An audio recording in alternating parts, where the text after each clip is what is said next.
Anthony Taylor and Neeraj Goyal के बीच face of जो हो रहा था इंटरव्यू, उस बीच में कुछ चीज़ें ऐसी सामने आई है कि मतलब यार मुझे समझ में नहीं आ रहा है कि वो बंदा वो कैसे कह रहा है कि मैंने जीता है, मेरा बॉडी वेट ये है, और जबकि बहुत अच्छे से नीरज उसको डिफाइन कर रहा है कि किस टाइप का एटीट्यूड दिखा रहा है। मैंने लो बॉडी वेट के साथ भी किया है, मैंने मीडियम हाई हर तरह की फ़ाइट मैंने की है।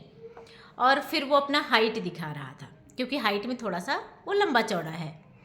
वहाँ पर भी नीरज जी ने बहुत ही अच्छे से एक्सप्लेन किया कि मैं छोटा हूँ हाइट में, इस चीज़ पे मत जा, क्योंकि बॉक्सिंग जो फाइट होता है ना, ये तुम्हारे हाइट पे नहीं होता है।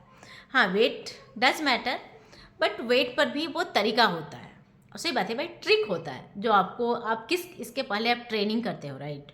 इट्स नॉट लाइक कि आप घर में सो रहे हो, वेट बढ़ा रहे हो, खा रहे हो और जाकर रिंग में उतर जाते हो, नॉट एट ऑल।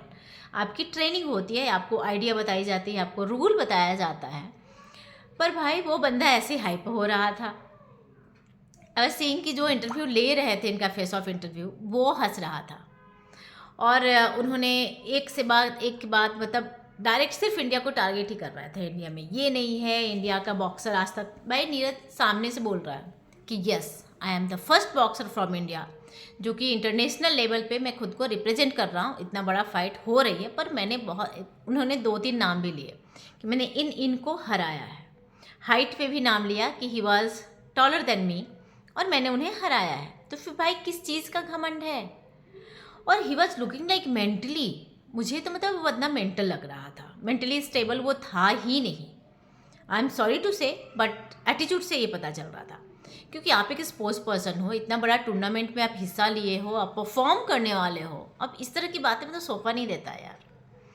और नीरज जी ने बहुत ही अच्छे से हैंडल किया। उन्होंने बोला, एक कहावत बोला कि हमारे इंडिया में ना एक कहावत है कि जो गरजता है वो बरसता नहीं है। यस, इसको थोड़ा ट्रांसलेट कर पाना उनके लिए मुश्किल था। उन्होंने बोला कि इसका मतलब है कि क्लाउड, जब बहुत सारा क्लाउड इकट्ठा हो जाता है और वो साउंड करता है तो रेन नहीं आती है। एंड फिर उन लोगों को समझ में आ गया। नीरज जी ने ये भी बोला कि आधी तो बात मुझे इसकी समझ में नहीं आती है, क्योंकि इसकी टोन ऐसी है, ये बात ऐसे करता है, भाई हमारी लैंग्वेज नहीं है उस तरह की। हाँ, मैं बोल लेता हूँ। और बहुत अच्छे से वो रिप्लाई भी कर रहा था।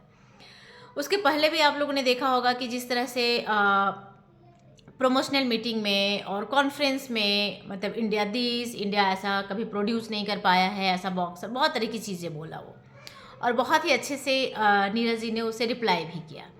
पर मेन रिप्लाई तो रिजल्ट होता है ना, आपकी परफॉर्मेंस जो होता है वो मेन रिप्लाई होता है।